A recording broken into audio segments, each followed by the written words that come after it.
سیدنا علی المرتضی رضی اللہ تعالی عنہ کی عظمت کے حوالے سے چند باتیں سنی کہ انہوں نے ایسے وقت میں میرے نبی کے ہاتھ پہ بیعت کی کہ جس وقت میرے نبی کو ہر کوئی جھٹلا رہا تھا، ساحر، کذاب، مجنون، جادوگر کہہ کے پکارا جاتا، میرے نبی جس رستے سے گزرتے اس رستے میں بدمعاش قسم کے نوجوان کھڑے ہو کر گالیاں بکتے، بدبخت عورتیں گھروں کی چھت پہ کھڑے ہو کر کوڑا اور کرکٹ پھینک کر فخر محسوس کرتے۔ ایسا وقت کہ میرا نبی طائف کی طرف جاتا ہے کہ کنتم علی شفا حفرۃ من النار، کہ وہ آگ کے کنارے پر ہیں، جہنم میں گرنے والے ہیں، اپنی غلط قسم کی تعلیمات کی وجہ سے۔ کیا تعلیمات؟ کہ وہ اللہ کو چھوڑ کر غیروں کے دروں پہ جھکتے تھے، اللہ سے مانگنے کی بجائے بیسیوں قسم کے معبود بنا رکھے تھے، جن کو اپنے ہی ہاتھوں سے وہ بناتے کہ یہ بارش برسائے گا، یہ رزق دے گا، یہ اولاد دے گا، یہ مال سے نوازے گا، یہ اچھا رشتہ کروا دے گا، یعنی ہر ایک کام کے لیے علیحدہ معبود بنا رکھا تھا۔ اس وجہ سے میرا اللہ کہتا ہے کہ کنتم علی شفا حفرہ، کہ وہ جہنم کے کنارے پر تھے، فَأَنْقَذَكُم مِّنْهَا، میں نے محمد کو بھیج کر ان کو جہنم میں جانے کی بجائے جنت میں جانے والا بنا دیا۔ یعنی ایسا وقت کہ جب انسانیت گمراہ ہو چکی تھی تو میرے نبی نے اعلان نبوت کیا، تو انہوں نے صحیح راستے پر آنے کی بجائے میرے نبی کے قدموں کو روکنے کی کوشش کی، سازشیں کی۔ تو ایسے وقت میں سیدنا علی المرتضی رضی اللہ تعالی عنہ تھے کہ جنہوں نے میرے نبی کے ہاتھ پہ لبیک کہہ کر اسلام کو مضبوط کرنے کی کوشش کی۔ اتنے بہادر تھے، اتنے بہادر تھے کہ جب نبی پاک صلی اللہ علیہ وسلم پہلی نماز آزادانہ طور پر پڑھنے لگے حضرت عمر کے اسلام لانے کے بعد، جس طرح حضرت عمر نے بہادری کے ساتھ کفار کا مقابلہ کیا، اپنی تلوار کو لہرا کر بولے کہ کون ہے جو اپنی بیویوں کو، بیوہ بچوں کو یتیم کروانا چاہتا ہے، آئے اور ہمارا مقابلہ کرے۔ جس طرح حضرت عمر یہ للکار رہے تھے، اسی طرح حضرت علی المرتضی رضی اللہ تعالی عنہ بھی عالم کفر کو للکار رہے تھے کہ اگر تمہارے اندر جرأت، طاقت، ہمت ہے تو ہمیں آزادانہ عبادت سے روک کر دکھاؤ۔ یہ حضرت علی کی بہادری تھی۔ خیر پچھلے جمعے آپ نے سنا، آج تمہید کے طور پر یا دہانی کے طور پر میں نے یہ باتیں کی۔ آج کا جو جمعہ ہے وہ یہ کہ حضرت علی المرتضی رضی اللہ تعالی عنہ نبی پاک صلی اللہ علیہ وسلم کی نبوت کی صداقت پر دلیل بھی بنے۔ وہ کیسے؟ کہ حضرت علی رضی اللہ تعالی عنہ کی آنکھ میں شدید درد شروع ہو گیا۔ درد اتنی شدت اختیار کر گیا کہ برداشت سے باہر ہونے لگی وہ درد۔ نبی پاک صلی اللہ علیہ وسلم کو پتہ چلا کہ میرے چچا زاد بھائی علی کی آنکھ دکھ رہی ہے، تو نبی پاک صلی اللہ علیہ وسلم حضرت علی کے پاس چلے گئے، اپنے منہ سے لعاب نکالا اور اس کو حضرت علی کی آنکھ پہ لگایا، اللہ تعالیٰ نے صحت عطا کر دی۔ حضرت علی فرماتے ہیں جب سے نبی پاک صلی اللہ علیہ وسلم نے میری آنکھ پر یہ لعاب لگایا ہے، جس کو آپ اپنی زبان میں تھوک کہتے ہیں، یہ لگایا گیا، اس وقت سے لے کر مرتے دم تک مجھے کبھی دوبارہ اس آنکھ میں تکلیف نہیں ہوئی۔ یہ کیسے نبی پاک صلی اللہ علیہ وسلم کے سچے نبی ہونے پر دلالت کر گیا؟ اس لیے کیونکہ اس وقت کے لوگ یہ سمجھتے تھے کہ پیروں کے ہاتھوں میں بڑی شفا ہے، معبودوں کے ہاتھوں میں بڑی اللہ نے صحت رکھی ہے۔ اللہ نے میرے نبی کی تھوک میں، میرے نبی کے لعاب کے اندر اتنی شفا ڈالی کہ علی کی آنکھ پہ لگائی تو اللہ نے شفا عطا کر دی۔ اللہ نے یہ عالم کفر کو پیغام دیا کہ جن معبودوں کے بارے میں تم نے یہ ذہن بنا رکھے ہیں وہ شفا دیتے ہیں، شفا دینے والا تو میں اللہ ہوں، جس نے محمد کی تھوک میں اتنی برکتیں ڈال دی کہ علی کی بھی آنکھ پہ لگی تو اللہ نے اس کو صحت عطا کر دی۔ ایک دفعہ حضرت علی رضی اللہ تعالیٰ عنہ سخت بیمار ہو گئے اور مرض اتنا زیادہ بڑھ گیا کہ حضرت علی اللہ سے دعا کرنے لگے کہ اے اللہ مجھے صحت عطا فرما، اے اللہ مجھے شفا عطا فرما، اگر میرے مقدر میں شفا نہیں ہے، اگر میرے نصیب میں صحت نہیں ہے تو اللہ مجھے موت دے دے۔ یعنی انسان بسا اوقات ایسی حالت پہ آ جاتا ہے کہ مایوسی کا شکار ہو جاتا ہے، اسے سمجھ نہیں آتی کہ میں نے کیا کرنا ہے، اس کا ذہن اللہ تعالیٰ کی طرف یہ دعائیں کرنے لگتا ہے کہ اللہ اگر یہ میرے مقدر میں نہیں ہے، اگر میں اس حالات کا مقابلہ نہیں کر سکتا تو مجھے تو اپنے پاس بلا لے۔ جب یہ بات نبی پاک صلی اللہ علیہ وسلم کو پتہ چلی کہ حضرت علی تو اس طرح کی دعائیں کر رہے ہیں کہ اللہ مجھے صحت دے دے وگرنہ مجھے موت دے دے، جاتے ہیں حضرت علی کے پاس، کہتے ہیں علی اللہ سے ایسی دعائیں نہ کیا کرو کہ اللہ مجھے صحت دے دے وگرنہ موت دے دے۔ اس کا مطلب تو یہ ہوا کہ اللہ تعالیٰ اگر صحت نہیں دیں گے تو یہ ہے کہ اللہ کے پاس اختیار ہی نہیں ہے صحت دینے کا۔ علی تو دیکھتا نہیں ہے کہ حضرت ایوب علیہ السلام اتنے بیمار رہے کہ مفسرین لکھتے ہیں، بعد میں لکھا کہ 60 سال تک، بعض نے 80 لکھا، بعض نے 1 صدی لکھا کہ اتنا زیادہ عرصہ اللہ تعالیٰ نے ان کو بیماری میں مبتلا رکھا۔ لیکن قرآن کے اندر آتا ہے کہ وَأَيُّوبَ إِذْ نَادَىٰ رَبَّهُ أَنِّي مَسَّنِيَ الضُّرُّ، کہ اللہ تعالیٰ کی طرف سے ان کو تکلیف پہنچی، ان کو بیماری پہنچی، اور بیماری بھی 1 گھنٹے کے لیے نہیں، 1 دن کے لیے نہیں، 1 مہینے کے لیے نہیں، 1 سال کے لیے نہیں، بلکہ سال ہر سال، طویل عرصہ۔ آپ خود حساب لگائیں، میرے اور آپ کے سر کو درد شروع ہو جائے، 1 دن کتنی مشکل سے گزرے گا، 1 ہفتہ تو بڑی دور کی بات ہے، 1 دن بڑی مشکل سے گزرے گا۔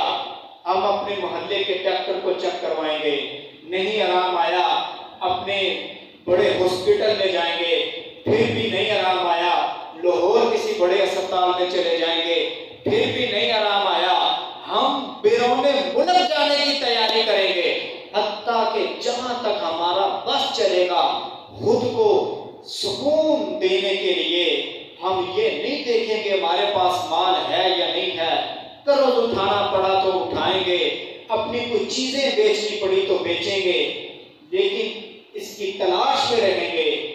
تو خود سوچئے وہ دور جب کوئی آمد و رفت کے اتنے ذرائع بھی نہیں تھے، اتنی گاڑیاں بھی نہیں تھیں، گھوڑوں پہ سفر کرنا تھا یا اونٹ پہ سفر کرنا یا پیدل سفر کرنا، پھر کہیں طبیب کے پاس جانا۔ خود آپ اس منظر کو ذہن میں لائے نا کہ اس وقت کتنی سہولیات تھی، اور بیماری کس قدر طویل ہے کہ مفسرین لکھتے ہیں 1 صدی گزر گئی لیکن شفا نہیں ملی، تو کیا انہوں نے گلے اور شکوے شروع کر دیے؟ نہیں، اللہ کا قرآن کہتا ہے کہ جب بھی ان کو تکلیف ہوتی تو وہ مجھے پکارتے تھے، اللہ کو ان کا عمل یہ اتنا پسند آیا، اللہ کہتا ہے وَأَنْتَ أَرْحَمُ الرَّاحِمِينَ، میں اللہ رحم کرنے والا ہوں، میں نے ایوب نبی پر بھی رحم کیا ہے، اللہ نے ان کو صحت عطا کر دی۔ یعنی اس واقعے کا مطلب یہ ہے کہ اللہ کے در میں دیر ہے، اندیر نہیں ہے۔ یعنی آپ کا کوئی کام پھنس گیا ہے، وہ نہیں ہو رہا، تو ذہن میں یہ نہیں آنا کہ میرے اللہ نے مجھے بے یار و مددگار چھوڑ دیا، نہیں، اللہ صحیح وقت کا انتظار تمہیں کروا رہا ہے کہ ابھی اگر تجھے وہ سہولت اللہ نے دے دی تو ممکن ہے وہ سہولت تیرے لیے عذاب بن جائے۔ تجھے تو وہ سہولت لگ رہی ہے، تجھے تو وہ آسانی لگ رہی ہے، لیکن فی وقت وہ آسانی تیرے حق میں بہتر نہیں ہے۔ اللہ وہ صحیح وقت پر جا کے تجھے اس سہولت سے نوازے گا، اس آسانی سے نوازے گا جو تیرے لیے رب کی طرف سے رحمت ہوگی۔ اس لیے جب بھی کبھی ذہنی ٹینشن بڑے کسی کو معاملات کے اندر، انسان ہے، یہ معاملات تو چلتے رہیں گے، کبھی کاروباری معاملات میں آپ پریشان ہوں گے، کبھی گھریلو معاملات میں آپ پریشان ہوں گے، کبھی ادارہ چلانے میں آپ پریشان ہوں گے، کبھی آپ کسی بھی آپ مصیبت میں پریشان ہوں گے، گھبرانا نہیں ہے، کیونکہ ہم اس اللہ کو ماننے والے ہیں جو میرے اور آپ کے ہر قسم کے معاملات کو حل کرنے والا ہے۔ تو اس لیے اچھے وقت کا انتظار کرنا ہے۔ تو نبی پاک صلی اللہ علیہ وسلم نے حضرت علی کو فرمایا، اے میرے چچا زاد بھائی، تجھے تکلیف پہنچی ہے، تجھے بیماری پہنچی ہے، اس کا مطلب یہ نہیں کہ تو یہ دعائیں کرنا شروع کر دے اللہ مجھے صحت دے وگرنہ مجھے موت دے دے، بلکہ صرف یہی دعا کر، اے اللہ تو صحت دینے والا ہے، تو بیماریوں سے نجات دینے والا ہے، تو پریشانیوں سے نکالنے والا ہے، اے اللہ جہاں سارے رستے بند نظر آتے ہیں، وَمَن يَتَّقِ اللَّهَ يَجْعَل لَّهُ مَخْرَجًا، جو تجھ سے ڈرنے والے ہیں تو ان کے لیے رستے کشادہ کر دیا کرتا ہے، تو ان کے لیے رستے کھول دیا کرتا ہے، اللہ تو میرے لیے بھی رستے کھول۔ تو اس لیے جب بھی کوئی بیماری آئے، جب بھی کوئی پریشانی آئے تو رجوع کس کی طرف کرنا ہے؟ اللہ کی طرف کرنا ہے۔ یہ حضرت علی رضی اللہ تعالیٰ عنہ کی سیرت ہے۔ پچھلے جمعے میں نے ایک بات بتائی کہ ان کی سیرت تھی کہ اپنی اناد، اپنے بغض، اپنی اکڑ کو پیچھے رکھ دینا ہے، اللہ کے تقوی کو آگے رکھنا ہے، اللہ کے ڈر کو آگے رکھنا ہے۔ آج کا کیا سبب کہ جب بھی بیماری آئے تو رجوع کس کی طرف کرنا ہے؟ اللہ۔ تیسرا سبب جو پوری انسانیت کے لیے حضرت علی چھوڑ گئے ہیں، میں نے پچھلے جمعے کے آخر میں کہا تھا کہ میں بتاؤں گا کہ ان کا نکاح کس طرح ہوا۔ حضرت علی رضی اللہ تعالی عنہ کا نکاح، یہ نبی پاک صلی اللہ علیہ وسلم کے پاس بہت سے رشتے آنا شروع ہو گئے حضرت فاطمہ رضی اللہ تعالی عنہ کے لیے۔ بڑے بڑے سرداروں کے بھی آ رہے تھے، بڑے بڑے صحابیوں کے بھی آ رہے تھے، ہر ایک کی خواہش تھی نبی کی بیٹی میرے گھر میں آ جائے، لیکن نبی پاک صلی اللہ علیہ وسلم سمیت جتنے بھی نبی، کم و بیش 1,24,000 پیغمبر اس دنیا میں آئے، وہ جو کام بھی کرتے ہیں اپنی مرضی سے نہیں کرتے، کس کی مرضی سے کرتے ہیں؟ اللہ کی مرضی سے کرتے گئے۔ سورۃ النجم کے اندر آتا ہے 27واں پارہ، اللہ فرماتے ہیں ان هو الا وحی یوحی، میرا محمد وہی کام کرتا گیا جو میں اس کی طرف وہی کرتا ہوں۔ تو اس لیے رشتے تو آ رہے تھے لیکن میرے نبی خاموش رہتے، کوئی جواب نہ دیتے، کہتے میں اللہ کے فیصلے کا منتظر ہوں، اللہ کے حکم کا مجھے انتظار ہے، جس طرح میرا اللہ میری رہنمائی کرے گا، جہاں میرا اللہ مجھے کہے گا میں اپنی بیٹی کا وہی رشتہ کروں گا۔ حضرت ابو بکر، حضرت عمر بڑے صحابہ میں سے، مسلمانوں کے نبی پاک صلی اللہ علیہ وسلم کے بعد جو بادشاہ تھے، جو حکمران تھے، جو خلفاء تھے، ان میں انہی کا نام ہے، پہلے دو یہی تھے، حضرت ابو بکر اور حضرت عمر، اور ایک اور صحابی رسول ہے حضرت سعد بن ابی وقاص رضی اللہ تعالیٰ عنہ۔ 3 صحابی اور تینوں کو تینے یہ عشرہ مبشرہ میں سے یعنی وہ صحابی جن کو میرے نبی نے نام لے کر جنت کی بشارت دی تھی، یہ حضرت علی کے پاس جاتے ہیں، کہتے ہیں حضرت علی اے ہمارے بھائی، نبی پاک کے پاس بڑے رشتے آ رہے ہیں فاطمہ کے، لیکن آپ کوئی فیصلہ نہیں کر پا رہے، تو جا، تو نبی پاک کے چچا کا بیٹا ہے، تجھے نبی پاک صلی اللہ علیہ وسلم کبھی نہ نہیں کریں گے۔ تو نبی پاک صلی اللہ علیہ وسلم کے پاس حضرت علی چلے گئے تو خاموشی اختیار کر کے بیٹھ گئے۔ پوچھا علی کس مقصد کے لیے آئے ہو؟ خاموش، نہیں بولے۔ اتنی ہمت کہاں سے لائے کہ آقا سے خود درخواست کرے کہ میں آپ کی بیٹی سے نکاح کرنا چاہتا ہوں؟ اتنی ہمت آج کے دور میں ہمت نہیں ہے، ایک بندے کو جا کے بندہ کہے جی میں آپ کی بیٹی سے نکاح کرنا چاہتا ہوں، نہیں ہوتا ایسے۔ بیٹھ گئے ہیں، بس خاموشی اختیار کی ہے۔ اللہ تعالیٰ کی طرف سے وحی آ گئی جبریل لے کر، اے اللہ کے نبی اپنی بیٹی کا ہاتھ علی کے ہاتھ میں دے دیجیے۔ یعنی حضرت علی اور حضرت فاطمہ کا نکاح جو ہوا یہ کس کے حکم سے ہوا؟ میرے اللہ کے حکم سے ہوا۔ جب نکاح کی بات ہوئی تو نبی پاک صلی اللہ علیہ وسلم نے کہا ہے علی تیرے پاس کیا ہے؟ روایات میں آتا ہے، ذرا سنیے گا نوجوانوں، تم ذرا غور سے یہ بات سنو۔ حضرت علی فرماتے ہیں کہ میرے پاس اس وقت صرف 4 چیزیں تھیں جن کا میں مالک تھا۔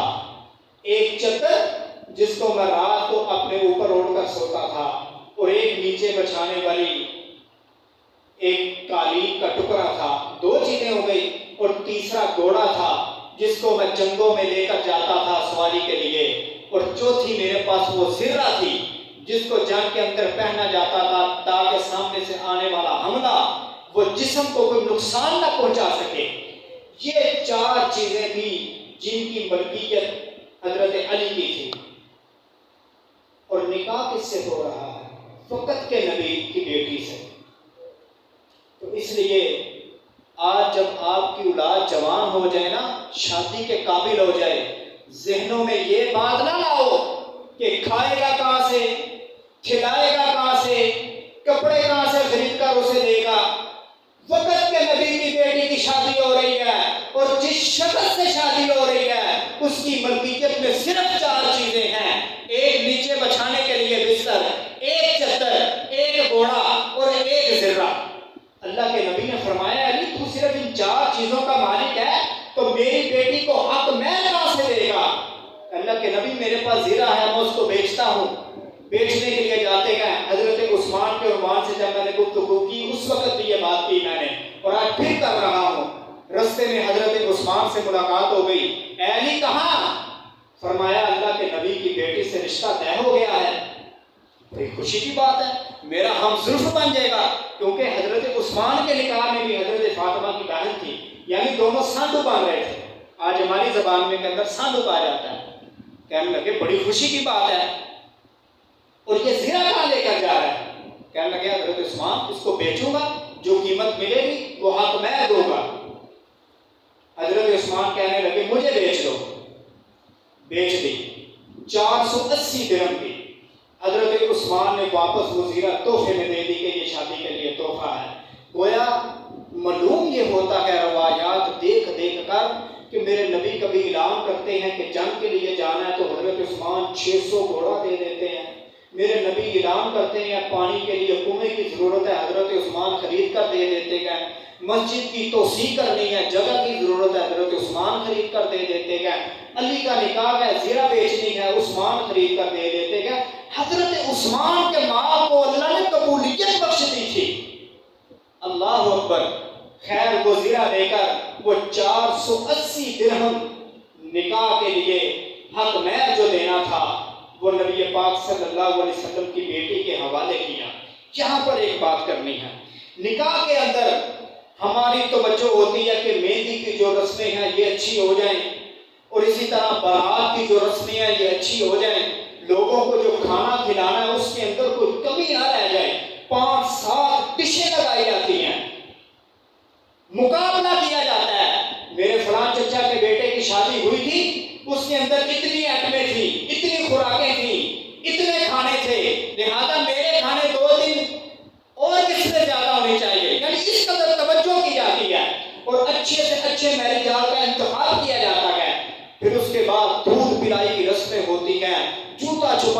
رسمیں ہوتی ہیں، پیسے کسی کو دیے جا رہے ہیں، کسی کو دیے جا رہے ہیں، لاکھوں روپیہ فضول میں خرچ کر دیا جاتا ہے.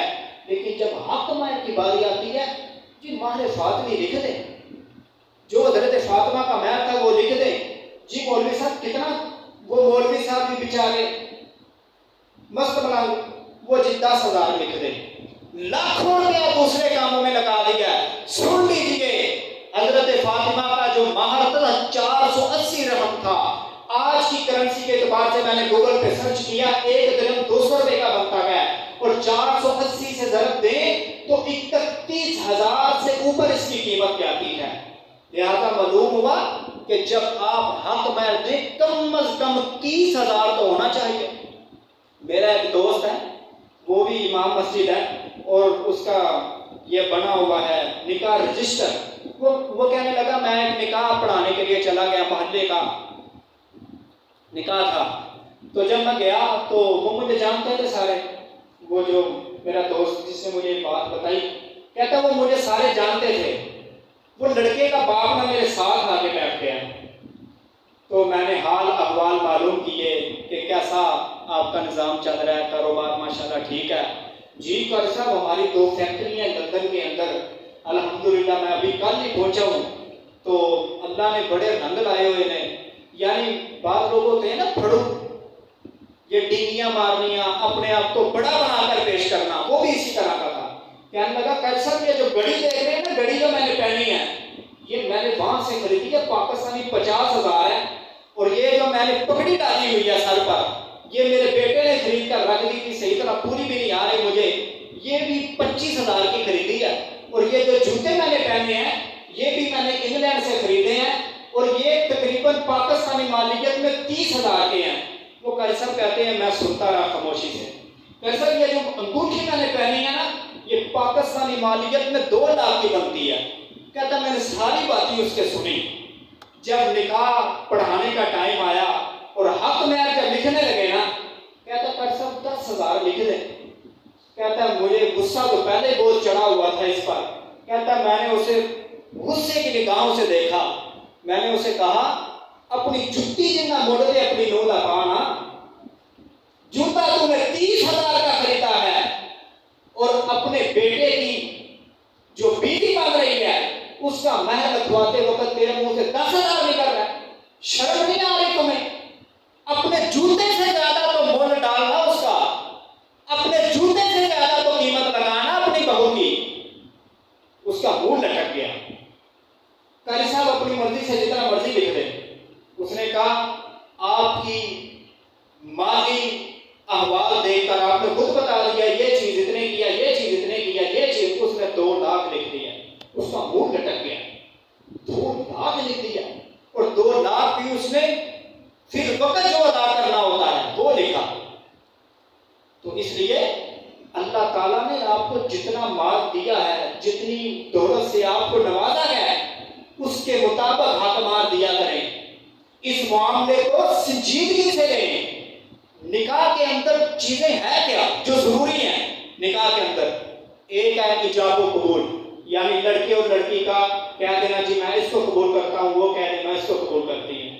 ایک یہ چیز. دوسری چیز گواہوں کا ہونا، اور تیسری چیز ہے حق میں. یہی تو چیزیں ہیں نکاح کے اندر. یہ تو چیزیں ہم نے خود ایڈ کر دی. پہلے ہی مہندی کرواؤ، فضول کا 1-2 لاکھ روپیہ لگا دو. گھر کی لائٹنگ کرواؤ، 20-30 ہزار اس پہ لگا دو. پھر پتہ نہیں کتنی قسموں کے کھانے. اور یہ بات بھی ہے کہ جب نکاح کا وقت قریب آتا ہے نا، ادھی برادری رسی ہوتی ہے.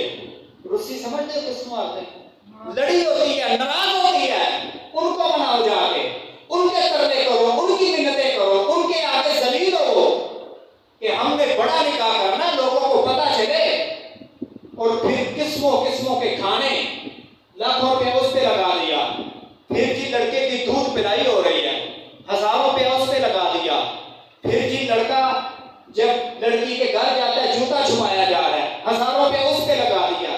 آپ یہ سمجھیں گے مولوی صاحب تنگ نظر آئے، ان کے پاس مال تھوڑا ہوتا ہے اس لیے یہ باتیں کرتے ہیں. نہیں، آپ خود بتاؤ جو شادی شدہ لوگ بیٹھے ہو، قرض اٹھا کے یہ معاملات نہیں کیے جاتے؟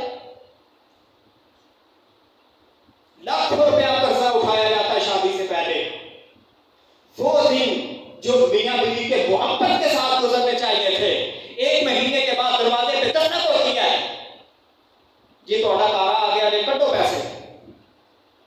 ماں باپ کو ہوش کے ناخن لینے چاہیے کہ وہ دن جب میاں بیوی کے درمیان اچھے معاملات ہونے چاہیے، اچھے روابط قائم ہونے چاہیے، ان دنوں میں بیچاروں کو آپ نے قرضے میں مبتلا کر کے رکھ دیا۔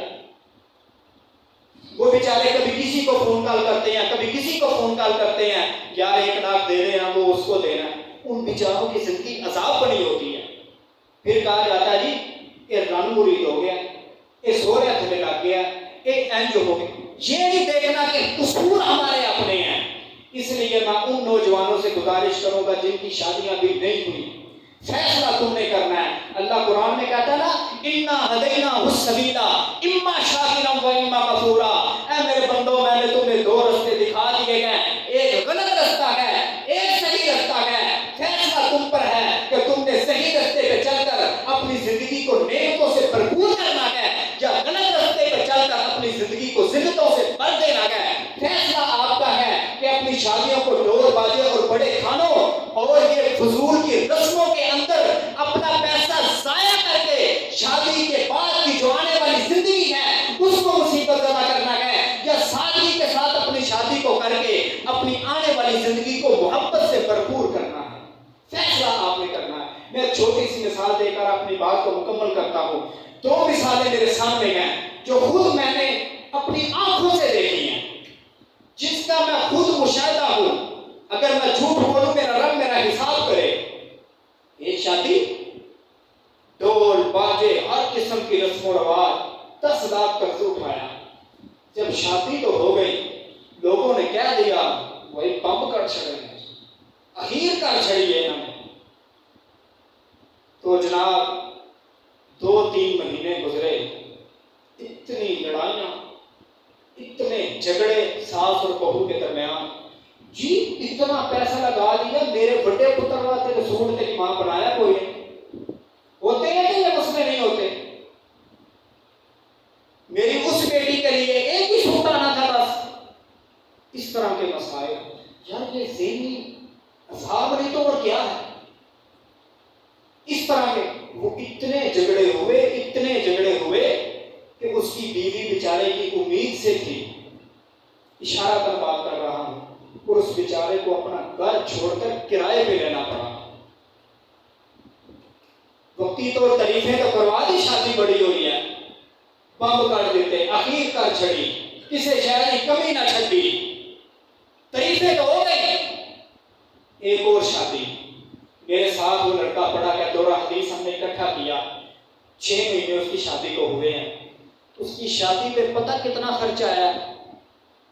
سن کر آپ حیران رہ جائیں گے، صرف 34,000۔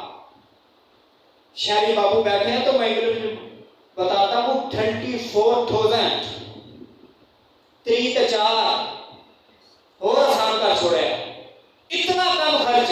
اور میری اس سے ملاقات ہوئی، میں نے کہا بتا، کہندا یار جہاں فون آتا ہے وہی آتا، مینوں نہیں سدیا۔